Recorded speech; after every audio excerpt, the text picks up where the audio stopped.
Hey, Phelps family. You guys are working hard today, been walking around, getting a lot done, getting involved in that technology. So what I'm going to do is I'm going to make a video and I'm going to get it uploaded. I'm going to show you some tricks that I have found in just researching on things that you guys can use that might make your job a little bit easier. So take a little tour with me as we get going. Cool thing, got Loom here. I can change my screen recording size. See, there I am. So I can make it small whenever I'm wanting to show you things along the screen, like here's Loom, where you can do exactly what I'm doing here. You can record a video or even teach while having this open, where this is recording here while your Zoom session is going on. If you want to make a point during a video, you can make it so you are taking up the whole middle of the screen, or you can bring it back down to a middle size where it's still in the corner but a little bit bigger, or keep it just nice in this small spot that you can move around as you go, which I'll show you a little bit more with that here shortly. So Loom, easy. Sign in, you get it for free as an educator. You only get so many Loom videos, so you'll have to archive things as you go, but it works out pretty well. You just click here, new video, and then whenever you have a video, you just will be able to right click on it and go to archive so you can keep uploading more videos. The next resource I want to show you is WeVideo, which I think a lot of you guys have used whenever you log in here. And I do with everything, just log in with Google, it saves everything.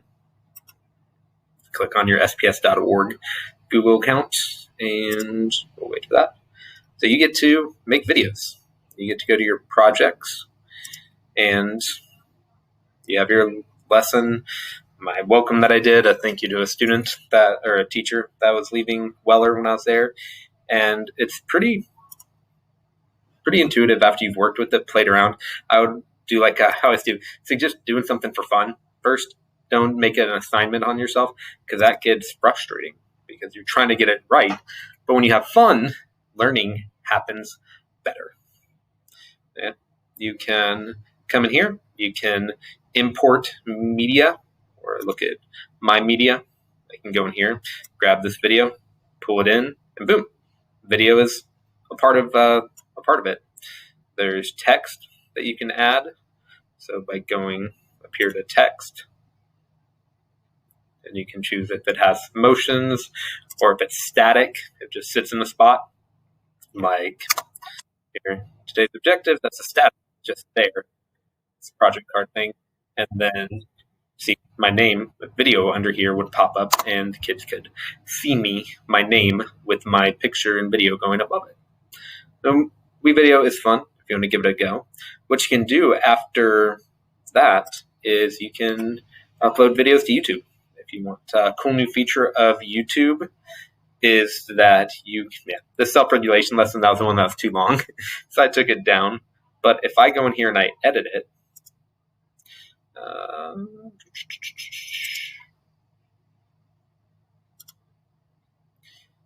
and edit video. What I can do and what YouTube's added is chapters. So as long as I put a timestamp in the description, so here, talking about the brain.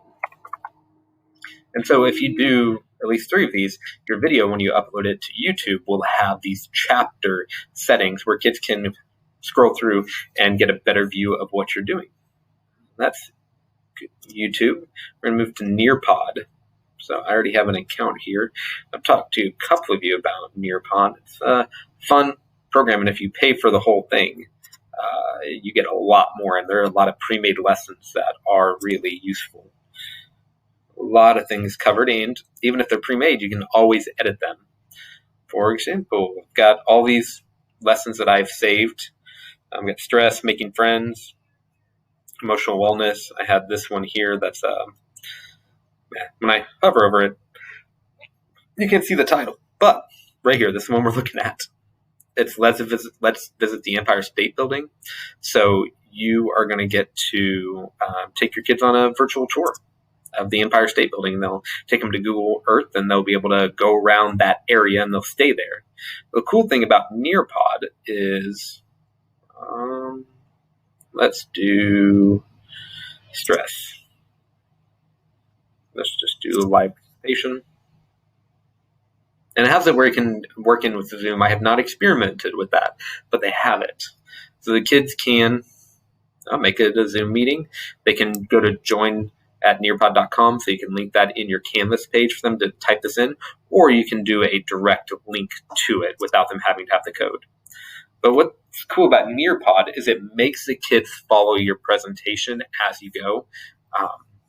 But unlike just doing that by sharing your screen and using the Google Slides, what happens is Nearpod, as you go, and they follow, and you can also set it for student paced. So if they're looking at it later, you get to have students answer. They can choose this stuff. A. And there we go. There's a student has answered a question, and you as a teacher will get to see all the different answers as they come up. The other students won't be able to see it unless you choose to share students. This down here lets you skip ahead, so you can watch a video.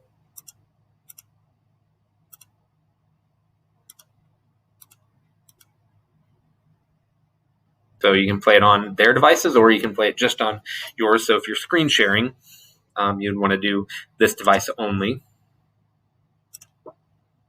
and play it. Remember, whenever you share from your Zoom, make sure to click Share Computer Sound. Here, they can write, draw, or type. There are a lot of different options for that. Whenever the students have it on their screen, they'll have a little bar pop up that allows them to draw while they're doing their work. Be able to respond, stuff that you can save and share and take screenshots to upload as evidence of their learning. And it just continues through here. And it's fun because it's a slideshow, but it's interactive where the kids can respond to it. Speaking of responding, one of, at least in my circles, one of the favorite response things is Kahoot. We can still use it, and they are continuing to work on Kahoot to make it even better for educators. Right now, you get Kahoot Premium if you're an educator that is not able to be in school. So I need to make sure I continue that. But you can give these Kahoots. So kids log in on their device. They get to fill in answers now. They can type answers instead of just clicking. And they get rewarded for answering quickly but correctly. And it will follow through. If you have never played a Kahoot, we should do one as a staff team. It gets nice and competitive. One of the ones I've played the most is a rude, mean, or bullying. It's a fun one. Get the kids to know what is happening whenever somebody calls you a name. What is it? Is it rude? Is it mean? Or is it bullying? And you can change the answer time. You can make sure the answer you want is chosen. You can also go and discover Kahoots that other people have made if you want a specific topic covered. There's a lot of really fun Kahoots out there. We did one at Weller that was just to get our families involved. We did a student-paced one, so families did on their own, and we would have a family win over the week at a specific, like maybe it was a Disney trivia or maybe Marvel trivia, and whichever family won, they got a prize shipped to them. So pretty cool, pretty fun place for a lot of lessons that just kind of had a little fun interactive bit that you can upload the responses for the kids and use that as evidence of learning too. This is, next one up is Edpuzzle. So you see Edpuzzle is to make any video your lesson. Really fun. I've seen other teachers use it. Come on there, sign in with Google. I wasn't scrolled down enough. So BT McVicker. Okay. So I don't have any content yet. I haven't used it. But you can take any YouTube video that you find and you can put it in here and add like pauses in the video that the kids can't watch the rest of the video until they have answered the question. You can even pause the video and add your own voice so it goes underneath the audio track and like the kids hear your voice instead of what's going on in the video. So if you have one that you might need to, edit a couple words, it's a great video, but then it has some cussing or other things, you can skip parts of the video. You can blank it. You can change the video so that it fits your lesson. And like to exit it, they can do a survey, or not a survey, they can do a quiz. And then you, as the Edpuzzle creator, would have access to that information.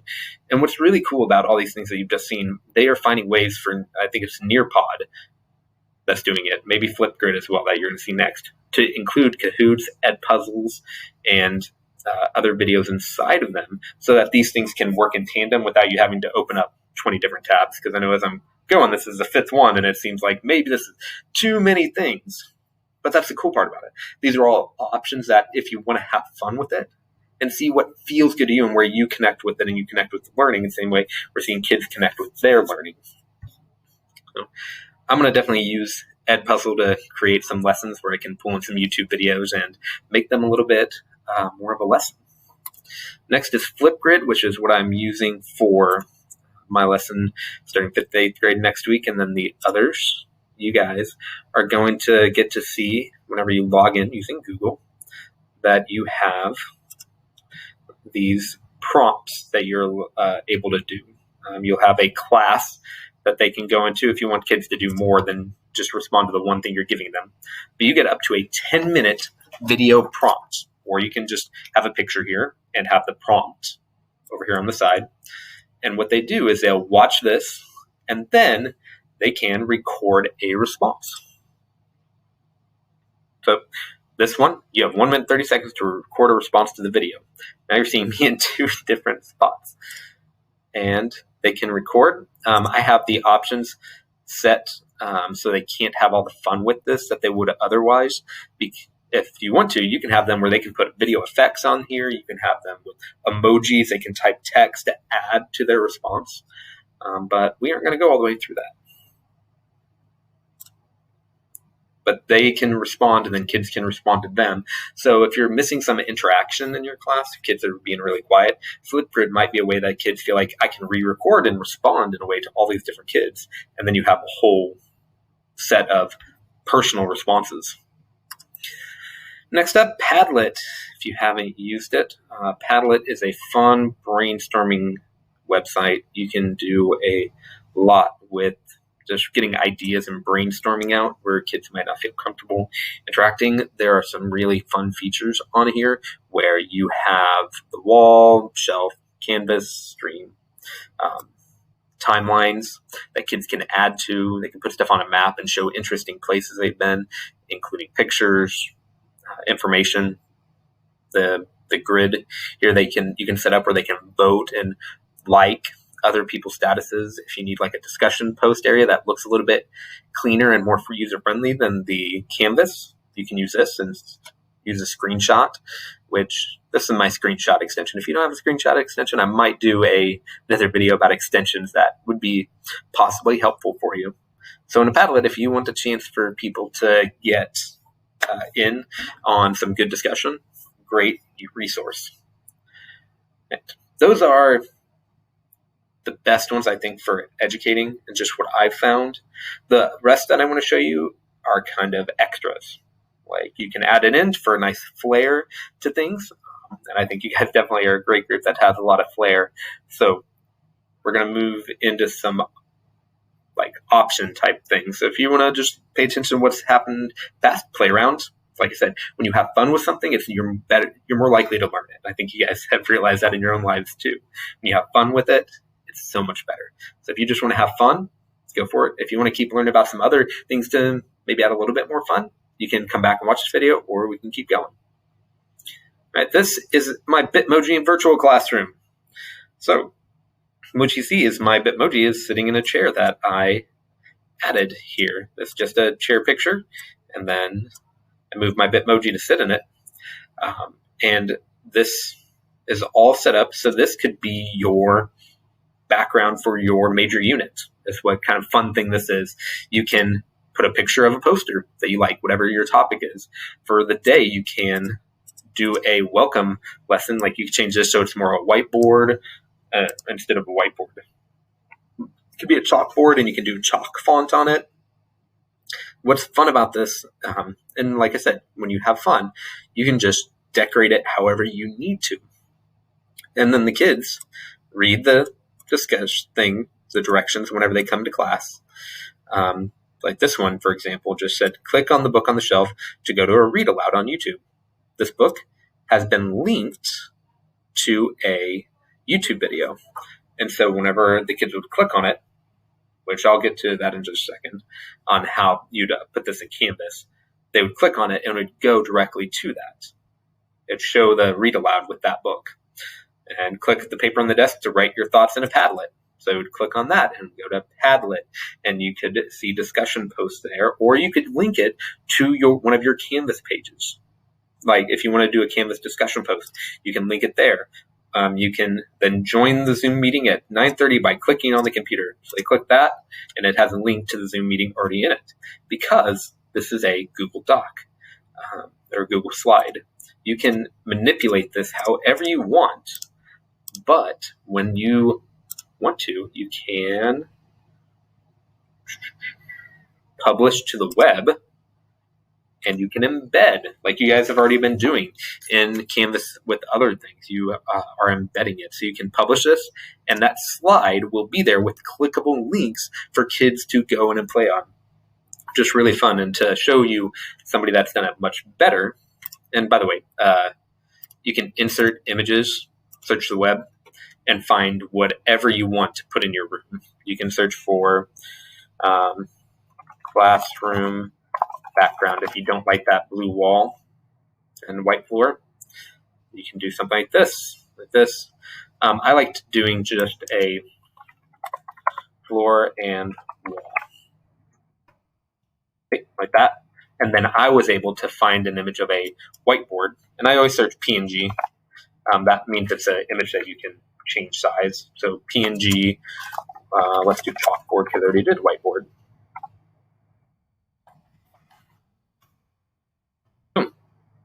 Now I'd be able to drag this in a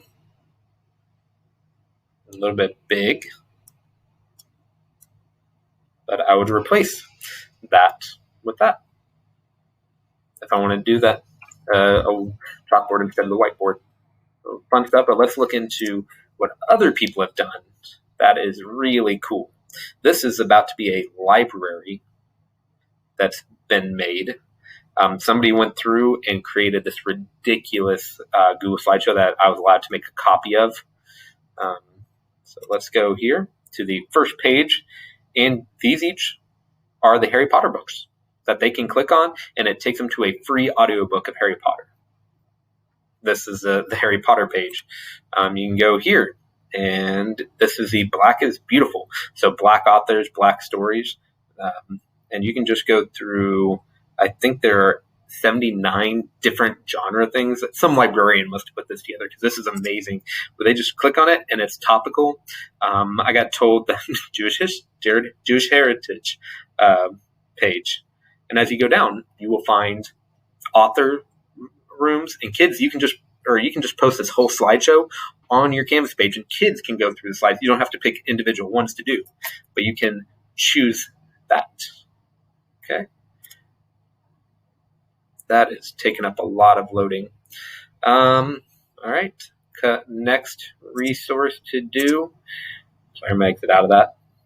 Prezi. If you have never done a Prezi presentation, it's just a dynamic slideshow. It's fun.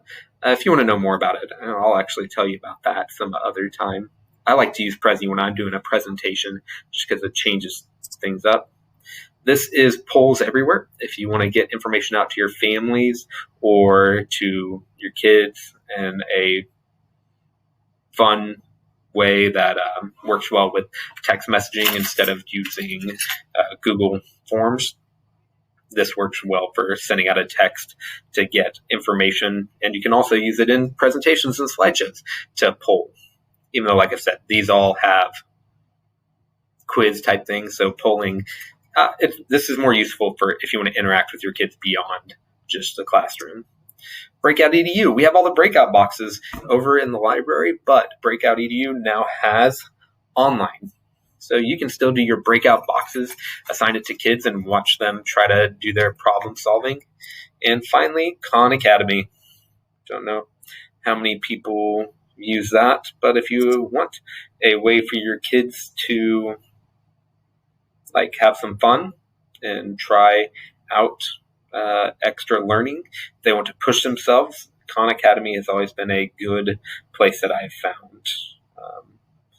Oh well, look, I have the test questions I've been given have completed 25% of fifth grade. This is my personal account where I've been a few years since I've logged on, but I was doing some of this stuff to just stay up to date and get some of my own learning in.